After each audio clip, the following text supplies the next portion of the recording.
Okay student, now we will discuss about another topic, infectious disease. Okay, अभी तक तो हमने डिस्कस किया कि क्लासिफिकेशन ऑफ डिजीज को क्लासीफाई किया, ठीक है। अब हम इन्फेक्शियस डिजीज को डिस्कस करेंगे, कौन कौन से इन्फेक्शियस डिजीज हैं और कौन कौन उनके एजेंट्स हैं जो उन डिजीज को कॉज करते हैं। तो उससे पहले थोड़ा सा हम डिस्कस कर लेते हैं, कुछ टर्म्स हैं जैसे एंडेमिक। एंडेमिक क्या टर्म्स होते हैं, देखिए ENDEMIC। वेल, ये 2-3 टर्म्स हैं, इनको डिस्कस कर लेते हैं। Generally on the basis of occurrence, ठीक है, अकरेंस के हिसाब से हम डिजीज को क्लासीफाई करते हैं 3 मेन टाइप में, एंडेमिक, ठीक है, पेंडेमिक एंड एपिडेमिक। तो एंडेमिक क्या होता है, देखिए एंडेमिक एक ऐसी डिजीज है जो किसी एक पर्टिकुलर एरिया में ही है और ये रेगुलर इंटरवल के बाद रीअपियर हो, ठीक है, और सिर्फ फ्यू पीपल्स को या फ्यू पॉपुलेशन को ये अफेक्ट करे, तो उसे हम कहते हैं एंडेमिक। ओके, एंडेमिक एक ऐसी डिजीज है जो किसी एक पर्टिकुलर एक एरिया में ही हो और रीअपियर होते रहे एक पीरियड के बाद, ओके, और कुछ ही पॉपुलेशन को ये हिट करे या फिर उनको अफेक्ट करे, तो उसे हम कहते हैं एंडेमिक। जैसे कॉमन है मलेरिया, मलेरिया सबसे कॉमन है, ओके, डेंगू, मलेरिया, ये इंडियन सब कॉन्टिनेंट और अफ्रीकन कॉन्टिनेंट में सबसे कॉमन डिजीज है मलेरिया, ठीक है।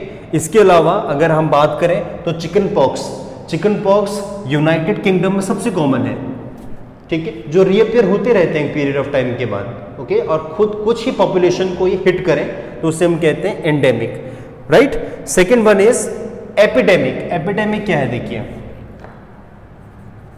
एपिडेमिक, एपिडेमिक एक ऐसी डिजीज है जो जनरली एक शॉर्ट पीरियड ऑफ टाइम में एक लार्ज मास ऑफ पॉपुलेशन में स्प्रेड हो जाए, ठीक है, तो उसे हम कहते हैं एपिडेमिक। जिससे जनरली ये हो सकता है किसी कंट्री में स्प्रेड हो जाए, ठीक है, या फिर किसी पर्टिकुलर एरिया में स्प्रेड हो जाए, किसी स्टेट में स्प्रेड हो जाए, तो उसे हम एपिडेमिक का नाम देते हैं, ठीक है। कुछ ही टाइम में एक एरिया में अगर कोई डिजीज स्प्रेड हो जाए और लार्ज मास ऑफ पॉपुलेशन को वो अफेक्ट करे, तो उसे हम कहते हैं एपिडेमिक। जैसे हम सभी जानते हैं 1994 में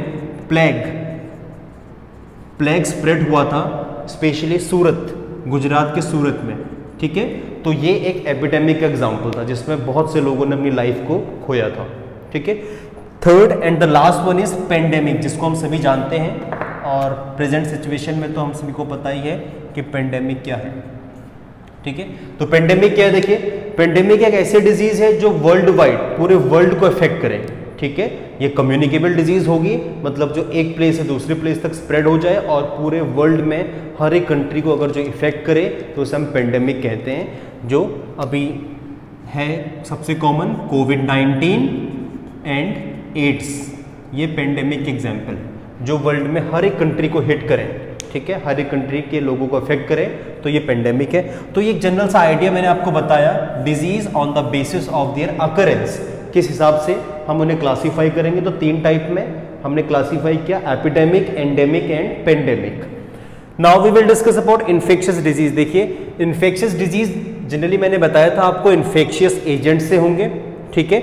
अब ये इन्फेक्शियस एजेंट क्या करते हैं, डिजीज को स्प्रेड करते हैं one place to another place, okay. अब ये इन्फेक्शियस एजेंट लिविंग भी हो सकते हैं, नॉन लिविंग भी हो सकते हैं, हम सबको डिस्कस करने वाले हैं, ओके।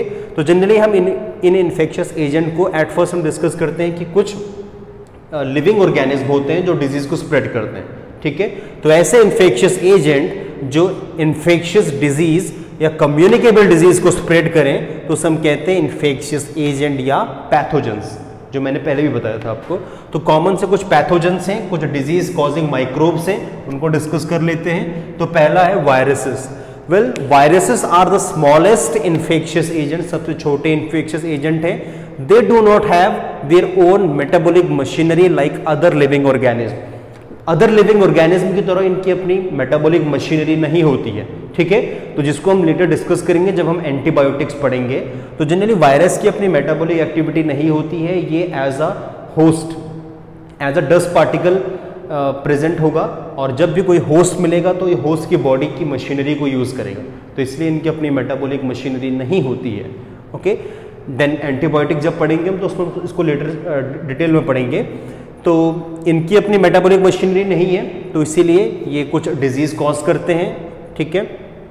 जैसे कोविड-19 due to corona virus, AIDS HIV virus, ठीक है, रेबीज, रेबिडो वायरस है, स्मॉल पॉक्स है, इन्फ्लुएंजा है, ये सभी वायरल डिजीज हैं जो वायरस से होती हैं। Okay, second one is bacteria.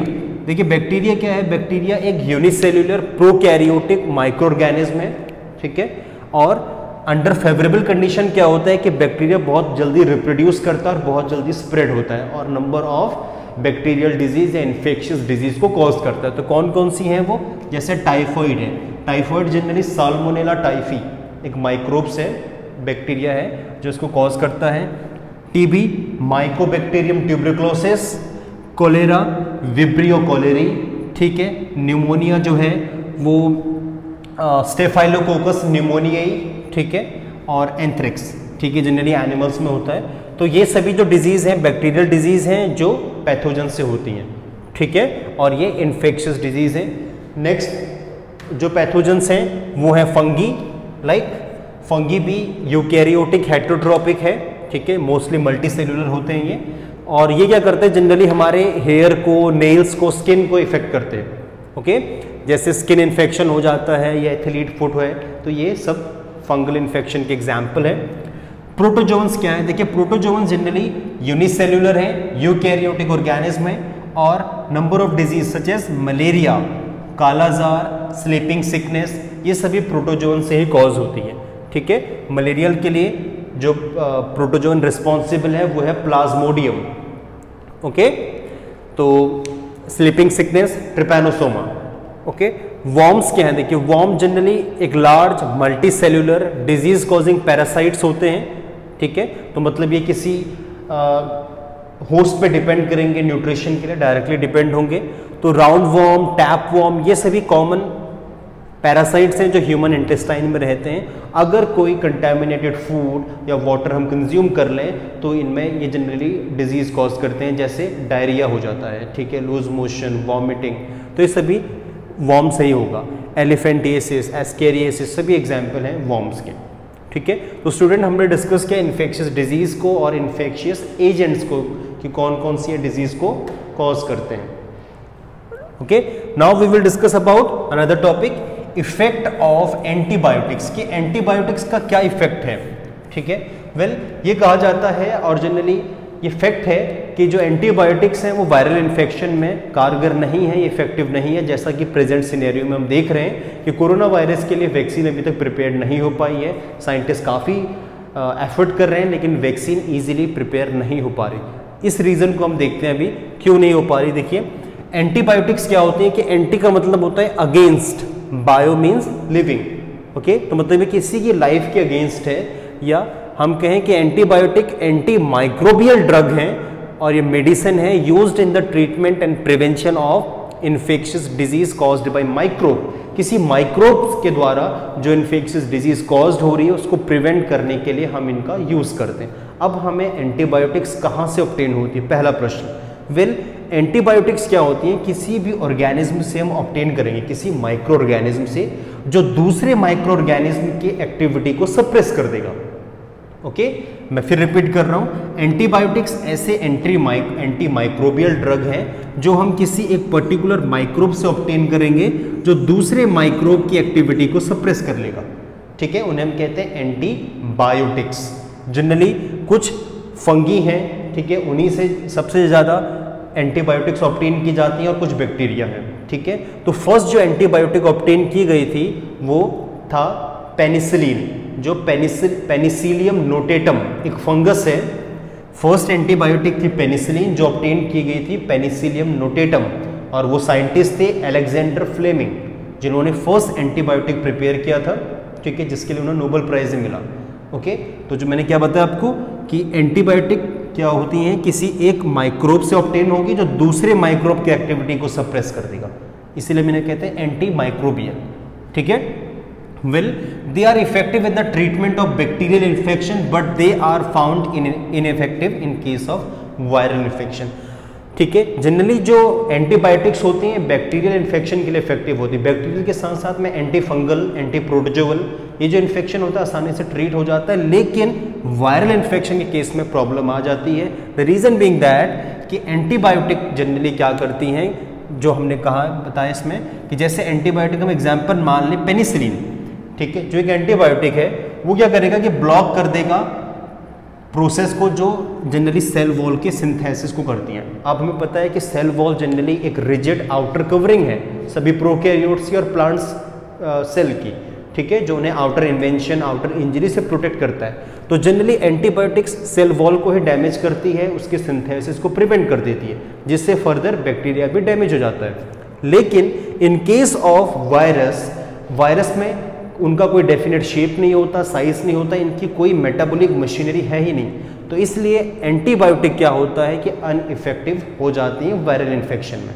Okay, अगर आपसे पूछा जाए कि बैक्टीरियल इन्फेक्शन में तो एंटीबायोटिक इफेक्टिव है लेकिन वायरल में क्यों नहीं है, द रीजन बीइंग दैट कि viruses do not have their own metabolic machinery, उनकी अपनी मेटाबॉलिक मशीनरी नहीं है, इस वजह से वो बैक्टीरिया वो एंटीबायोटिक्स के इफेक्ट उन पे नहीं होता और वो आसानी से क्योर नहीं हो पाते, जो अभी हमें प्रेजेंट में देखने को मिल रहा है कोविड-19 के केस में।